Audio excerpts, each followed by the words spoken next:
어린이 주일 여러분 가정에 어린이들과 자녀들과 손주들과 함께 주님이 함께 하시는 놀라운 은혜와 축복이 가득하기를 기원합니다.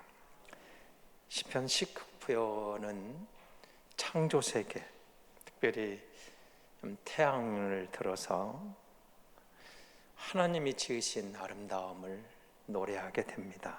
그리고 그 영광을 찬양하는 시편이라 이렇게 할 수가 있는데요. 특별히 오늘 시인은 다윗입니다. 다윗이 장엄한 하나님의 영광을 찬양하는데 이 영광이 만물 속에 있더라는 거죠. 자연이 우연히 있는 게 아니고 그 만물 가운데 태양 속에 이 우주 만물 안에 하나님의 장엄하심이 드러난다. 특별히 태양을 오늘 본문은 들어서 매일 하나님의 영광을 드러낸다 이렇게 말하거든요. 그리고 우리가 이 말씀 이제 뒤에 가면 등장하는 율법이 등장을 하는데 우리에게 말씀이 되겠죠. 이 말씀에 순종함으로 하나님의 온전하심과 이대하심을 경험하게 되는 법에 대한 그 말씀을 들려주게 됩니다. 그래서 시인은 이 다윗은 하나님의 영광을 누리고 법을 온전히 지키기 위해서 또 뒤에 가시면 죄로부터 우리를 건져달라고 간절히 기도하는 것을 만나게 됩니다. 여러분, 어린이 주일인데 이 본문을 가지고 제가 영적 코와 하나님과 일촌이 되다 이런 제목을 잡아봤습니다. 제가 최근에 책을 읽으면서 또 책 제목은 아닙니다. 제목을 이 본문을 가지고 잡아본 이유가 있습니다. 하늘에 계시된 창조주의 영광, 여러분 4절 앞부분까지 보시면 소리 없는 하늘이 온 세상에 하나님의 영광을 선포한다라고 다시 먼저 말합니다. 하나님의 영광이 선포되는 그 자연 속에서 그 자연에 통해 드러나는 계시, 하나님이 우리에게 보여주시는 거겠죠.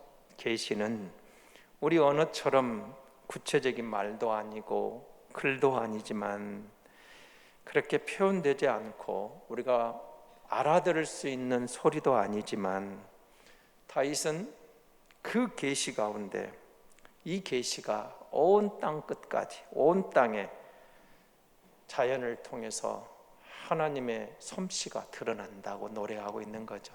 그리고 뒷부분에 가면 그 가운데서 특별히 하나님이 드러낸 작품 중에 태양을 언급을 합니다. 이 태양이 매일 찬란하게 떠올라서 하늘 이끌어서 하늘 저 끝까지 힘차게 운행하는 그 태양의 열기로부터 빛으로부터 피할 수 있는 피조물이 어디 있느냐, 그리고 그 태양의 온기를 혜택을 받아서 저마다 뭔가 드러나는 것이 있는 거죠. 여러분이 식물을 길러보시면 아시겠지만 태양을 받으면 뭔가 다르거든요. 태양을 받으면 꽃도 피고 열매도 맺지만 태양을 피하게 되면 꽃도 필 수 없고 열매도 맺을 수 없는 것을 우리는 보게 됩니다. 그래서 이 태양을 둔 이유가 있어요. 왜 그 많은 피조물, 특히 태양일까? 물론 태양이 우리에게 가장 눈에 띄고 위대하게 보입니다만 당시의 상황으로는, 시대적 배경은 태양은 저들이 두려워하면서 섬기는 제1신이었습니다. 이방신으로서 애굽에서나 다른 주변의 강대국이 태양을 신중의 신으로 섬겼어요. 가장 위대한 신. 여러분, 자연을 숭배하던 그 시대에 태양이 너무 그냥 어미하고 놀라운 거죠. 그래서 신들 중에 신. 그런데 다윗은 그 태양을 들어서 이렇게 말하는 겁니다. 위대하지, 위엄이 있지, 정말 웅장하지. 그런데 그 태양마저도 하나님의 손 안에 있어. 하나님이 만드신 거야. 저것은 신이 아니고 하나님이 우리의 찬양과 영광을 합당한 유일하신 신이고 너희가 신처럼 섬긴 저 장엄한 태양도 사실은 우리 하나님의 작품에 불과해. 그래서 우리가 하나님을 섬기는 것이 가장 큰 축복이라는 것을, 그래서 그 하나님을 찬양하는 것이 우리의 도리라고 노래하고 선포하게 되는 거죠. 그렇습니다. 어린이날 여러분 자녀들에게 어떤 선물을 주고 싶습니까? 아이들이 원하는 선물은 뭐죠? 장난감, 인형, 아니면 뭔가 자신들이 원하는 특별한 게 있겠죠. 그리고 어쩌면 이제 여러분 자녀들을 기르고 나서 여러분 손자, 손자들에게 어떤 선물을 주고 싶습니까? 그들이 원하는 것도 다 우리가 할 수 있으면 좋겠죠. 그게 필요 없다는 말이 아닙니다. 저는 오늘 이 말씀을 가지고 이 말씀을 보면서 우리 아이들에게 가장 큰 선물이 뭘까? 바로 다윗이 말하는 것처럼 자연 계시 속에서 우리가 보는 이 말씀 속에서 특별 계시 속에서 그 아이들이 인격적으로 하나님을 만나게 도와주는 것, 그리고 하나님이라는 이 놀라운 우리의 창조주의 보물을 발견하도록 도와주는 것, 이것이 가장 특별한 선물이면서 가장 소중한 선물이면서 가장 보배로운 선물이라고 저는 확신합니다. 그럼 여러분, 세상은 여러 가지로 구별을 합니다. 저는 이 책에서는 이렇게 구별하고 있거든요. 세상은 두 종류 사람이 있다. 하나는 하나님을 아는 사람들이고 하나는 하나님을 모르는 사람들이다. 제가 설교할 때도 몇 번 구별해드린 표현이기도 합니다만, 다른 방법으로 또 인문학적으로 철학적으로 구별할 수 있겠지만, 우리가 종교적으로 보면 그렇습니다. 하나님을 아는 사람, 하나님을 모르는 사람, 우리는 그렇게 크게 대별해서 나눌 수가 있겠죠. 하나님을 아는 사람, 그렇습니다. 그렇다면 여러분, 하나님을 아느냐? 누구에게 먼저 물어야 될까요? 나에게 물어야 돼요. 여러분 자신에게 나는 정말 하나님을 알고 있는가? 그리고 그 하나님과 진실한 관계를 맺고 있는가? 우리에게 먼저 물어야 돼요. 그리고 우리 자녀들에게, 여러분 다음 세대에게 한번 물어보세요. 너는 하나님을 아니? 그리고 너는 정말 하나님을 만났니? 하고 물어볼 필요가 있지 않을까요? 여러분, 우리가 하나님을 만났다, 하나님을 안다. 그럼 제가 이 설교 중에 이런 질문을 또 해봤어요. 사실 두려운 질문이거든요. 하나님은 정말 나를 알고 계실까? 내가 하나님을 알고 믿고 있다고 하는데 정말 하나님은 나를 기억하시고 하나님은 나를 알고 계실까? 한번 여러분 그런 생각을 한번 해보시기 바랍니다. 그렇다면 정말 우리가 하나님을 어떻게 알 수 있다는 거지? 우리는 그 이단들이 등장할 때마다 이 성도들이 예방접종 같은 것이 있어요. 영적으로 구원파가 등장해서 구원의 확신을 가지고 우리에게 도전을 해왔을 때 한국교회 많은 성도들이 구원의 확신을 대한 충격을 받았고 교회가 구원의 확신에 대해서 많이 강조를 했습니다. 오늘 우리 찬양도 믿음으로 가는 나라, 돈이 아니고 권력이 아니고 인간의 어떤 조건이 아니고 예수 믿음으로 가는 하나님 나라에 확신을 갖도록 여러분 우리가 얼마나 많이 또 강조했고 우리는 다 확인했던 건가요? 내가 예수 안에 있는가? 그래서 그리고 내가 하나님을 알고 있다면, 제대로 믿고 있다면 그 하나님은 나에게 뭘 기대하실까? 하나님이 내게 기대하는 게 있겠죠. 그러지 않을까? 우리가 어떤 관계를 맺고 보면 내가 그에게 기대하는 게, 그가 나에게 기대하는 게 있어요. 이게 관계라는 거죠. 그런 거죠. 그래서 여러분, 하나님과 내가 진정한 관계를 맺고 있는가? 그러면 먼저 원인을 알아야죠. 하나님과 우리 사이를 갈라놓는 게 뭐죠? 다 알고 계시죠? 뭐가 우리를 하나님 사이를 갈라놓았습니까? 죄입니다. 죄. 세상 사람들, 하나님을 모르고 살아가는 사람들은 웃을지 모르지만 적어도 하나님을 아는 우리는 하나님과 우리 사이를 갈라놓은 게 죄라는 것을 성경을 너무 잘 알고 있으면 알죠. 죄가 하나님과 우리 사이를 갈라놨습니다. 그러면 하나님과 우리 사이 갈라놓은 죄로부터 하나님과 올바른 관계를 맺도록 무엇이 우리를 하나님께로 데려갈 수 있는가? 무엇이 우리를 하나님께로 인도해 갈 수 있는가? 이것도 우리는 다 너무 잘 아는 거죠. 답은 하나입니다. 예수 그리스도. 오직 예수 그리스도가, 그리스도 예수만이 우리를 하나님께로 인도할 수 있는 유일한 도구입니다. 우리는 오늘 찬양 그대로입니다. 믿음으로 가는 나라. 누구를? 무엇을? 예수 그리스도를 믿음으로 하나님의 자녀가 되었다. 잘 알죠. 그래서 하나님은 우리에게 이렇게 말을 하시는 거죠. 하나님과의 우리가 어떤 관계를 맺었을 때 보십시오. 요한복음 14장 18절에서 우리에게 이렇게 복음은 우리에게 들려옵니다. 같이 보겠습니다. 내가 너희를 고아와 같이 버려두지 아니하고 너희에게로 오리라. 주님이 우리 오신 이유를 설명하는 거예요. 사실은 우리가 누구라는 거예요? 영적으로 고아였어요. 죄 때문에 하나님으로 멀어져서 하나님을 알 수도 없고 알지도 모르고 영적인 고아였는데 그리스도 예수, 우리 예수 그리스도가 오셔서 우리를 고아처럼 방관하지 않고 방임해 두지 않고 그대로 놔둘 수 없어서 우리에게 오셔서 우리를 하나님께로 인도해 가시는 분이 예수 그리스도. 그러니까 우리가 사실은 주 예수 그리스도로 말미암아 하나님 나라로 입양됐다는 거죠. 언젠가 제가 이 입양 문제는 설명을 한번 설교를 했어요. 그러니까 여러분, 입양하면 우리 사회에서는 좀 굉장히 좀 친자식과 거리감이 좀 느껴지는데 로마 사회는 그런 사회가 아니었습니다. 입양이 되면 친자식하고 100% 똑같은 권리와 의무, 그리고 모든 것을 상속부 전혀 하자가 없는 똑같이 취급을 받았어요.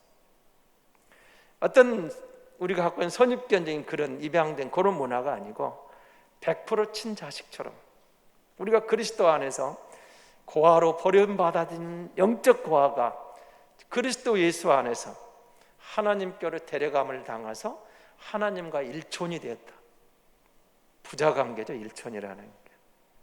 여러분, 부자관계. 여러분, 형제간이 이촌이거든요.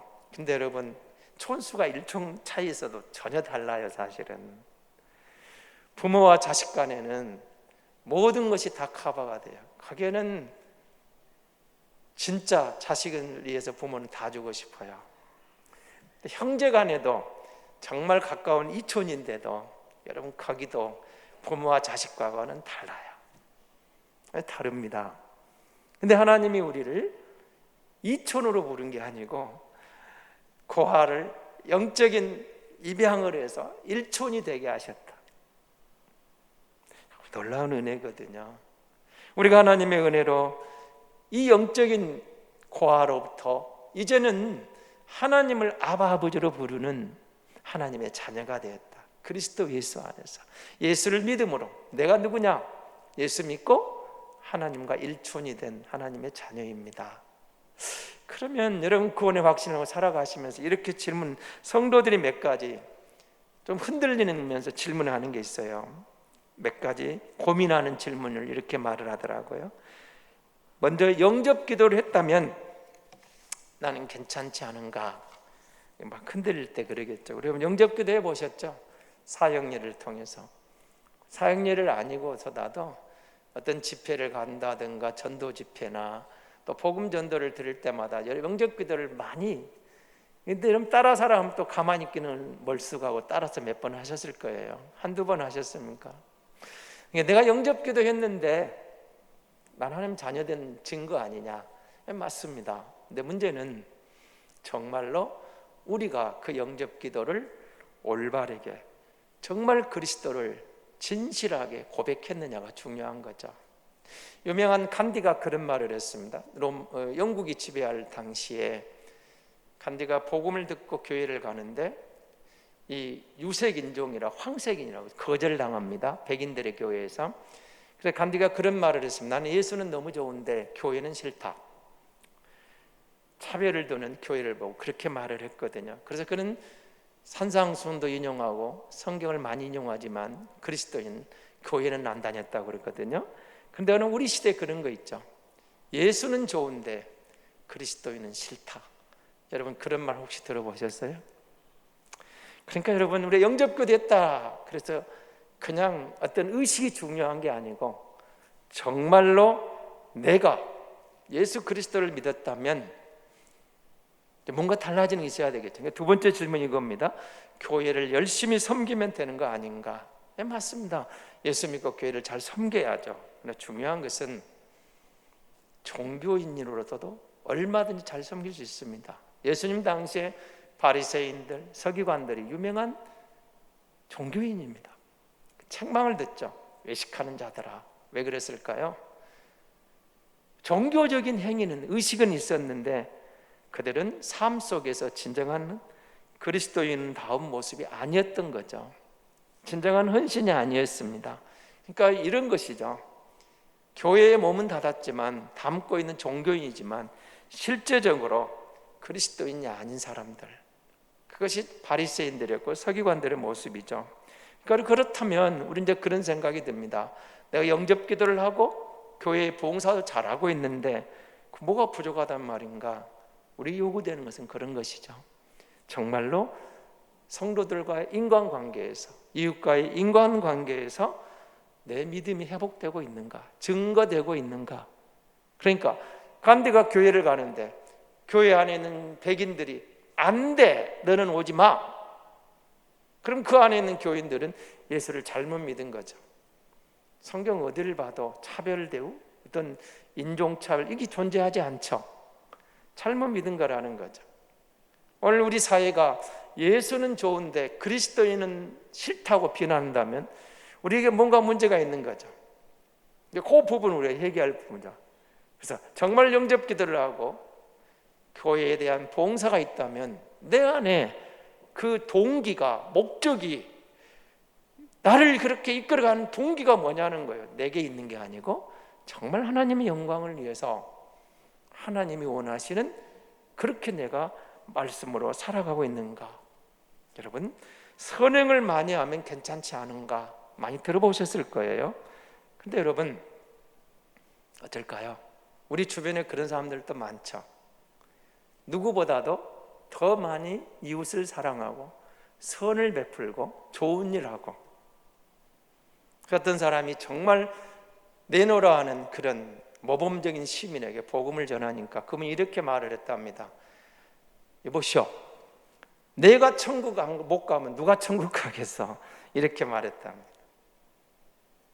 내가 비록 교회는 안 가지만, 내가 예수를 안 믿지만 나만큼 선한 일을 한 사람, 나만큼 좋은 일을 한 사람 당신 교회 안에 있어, 이런 뜻이죠. 세상은 내가 그만큼 착하니까, 선한 일을 많이 했으니까 내가 천국 안 가면 누가 가겠냐, 그럴 수도 있을 겁니다. 그러나 유감스럽지만 성경은 아니라는 겁니다.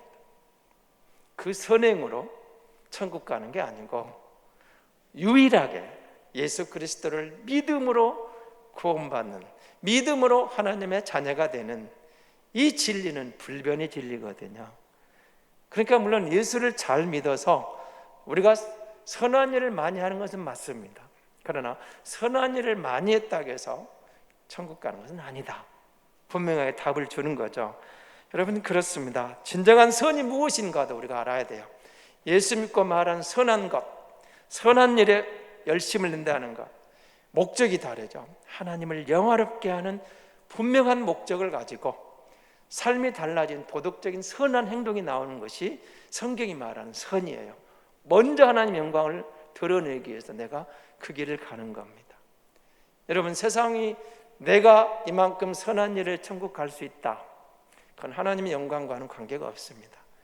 내 영광을 위해서, 내 양심을 위해서 내 마음의 이로를 위해서 내가 선을 베푼 거죠.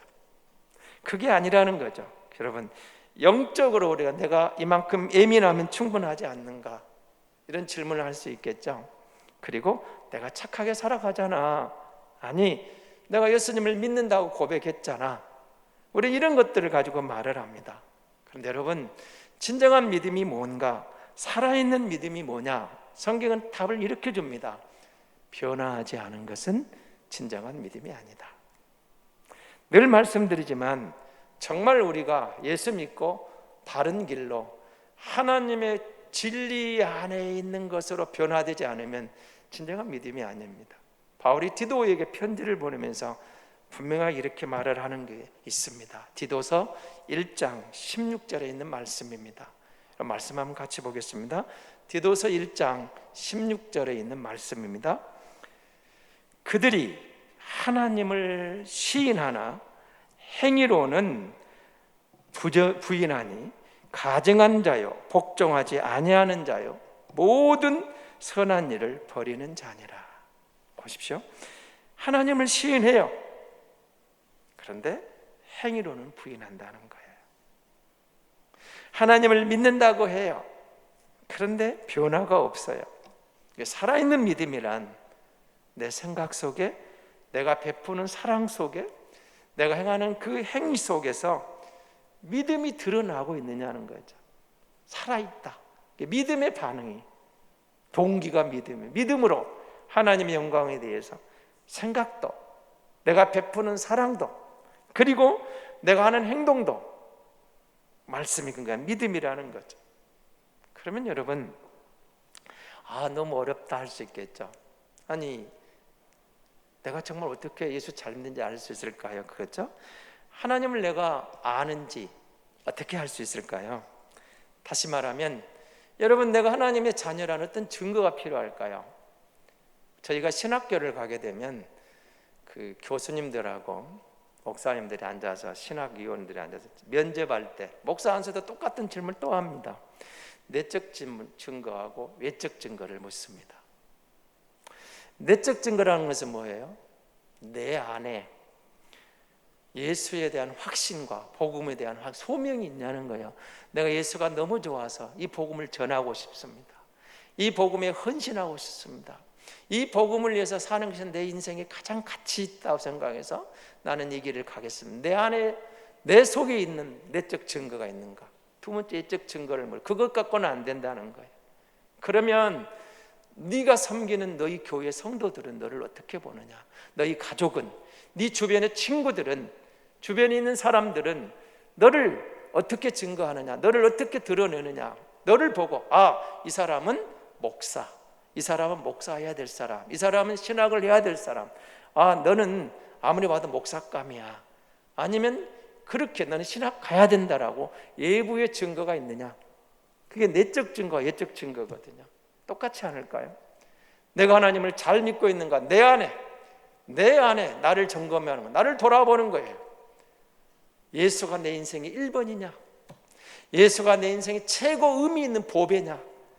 나는 예수 없이는 못 살아. 다른 것 없이는 다 살 수 있지만 예수님 없이는 안 돼. 다른 게 다 있어도 예수 없으면 안 되고, 다른 게 다 없어도 예수님 있으면 돼. 정말 나는 예수님이 내 인생의 최고의 가치인가? 그걸 물어보는 거죠. 그리고 밖으로 내가 예수 믿고, 그래 나는 예수님이 최고 좋아, 입으로 고백했는데, 예수님을 영접했는데 주변 사람들이 보면서, 나를 만나면서 어쩐지 달라, 어쩐지 그래, 교회 다니거나 예수 믿는 사람 뭔가 다르더라. 그런 외부적인, 남들이 볼 때, 주변 사람들이 볼 때, 여러분 교회 안에 성도들의 교제도 마찬가지예요. 뭔가 봉사하는데도 그래, 저 집사님은, 저 권사님은, 저 장로님은 정말 본받고 싶어, 뭐가 달라. 그게 외적 증거죠. 근데 열심히 뭔가 하는 것 같은데 사람들이 볼 때 아이고 저렇게 하고 싶지 않아, 저렇게 하려면 나는 할 바에 그냥 안 하고 싶어, 저렇게 섬길 바에 안 섬기고 싶어. 그것은 외적 증거가 없는 거죠. 우리가 예수를 바로 믿고 하나님을 바로 알고 바로 섬긴다 할 때 내적 증거와 예적 증거를 돌아보는 거예요. 정말 난 하는 약속을 절대 믿고 있는가? 그래서 그 약속이 내 삶의 성품, 나의 가치를 지배하고 있는가?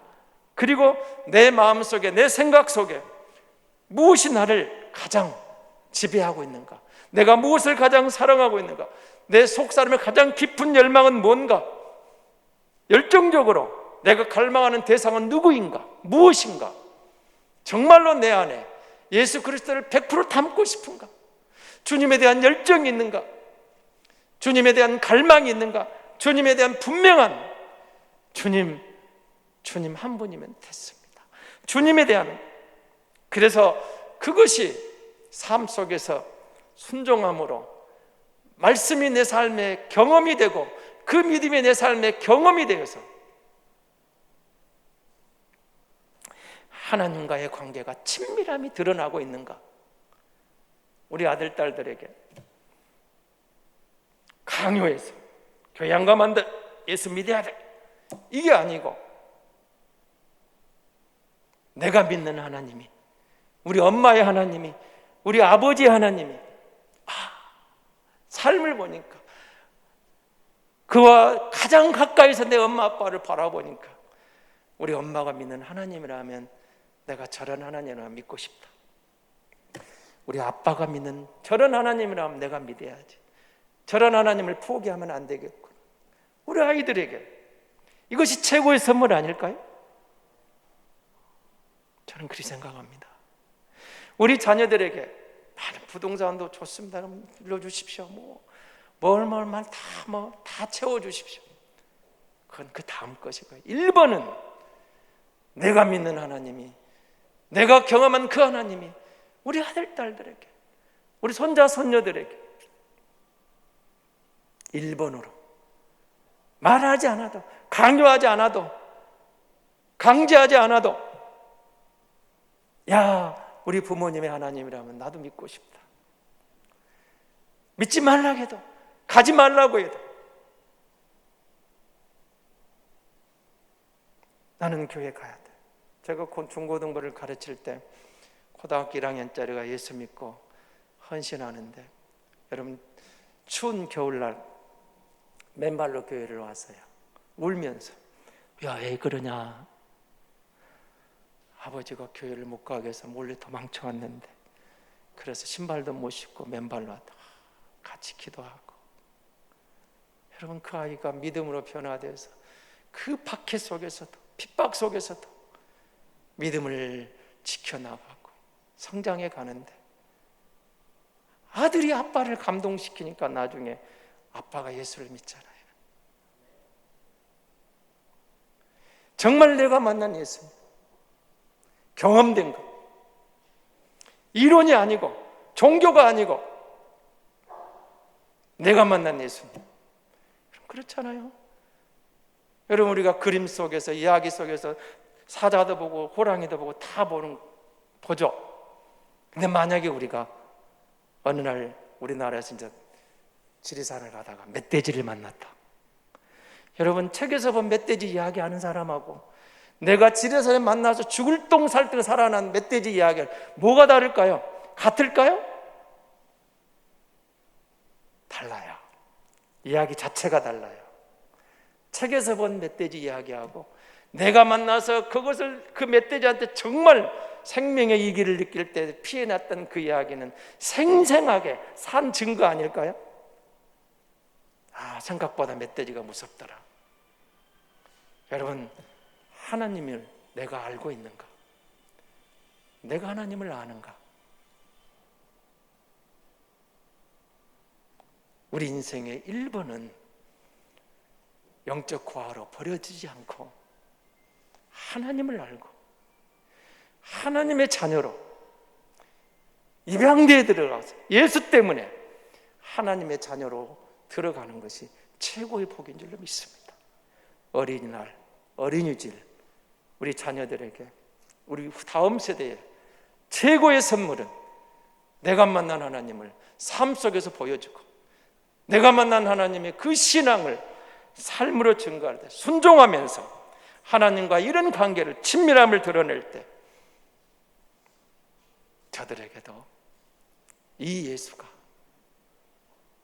가장 소중한 보배가 되고 그 예수를 인격적으로 만날 수 있다면 우리가 다른 말 안 해도 우리보다 더 멋진 모습으로 다음을 열어나가며 하나님의 영광을 위해 자신들에게 주어진 달란트를 가지고 하나님이 함께 하시는 믿음의 사람으로 쓰임 받을 줄로 믿습니다.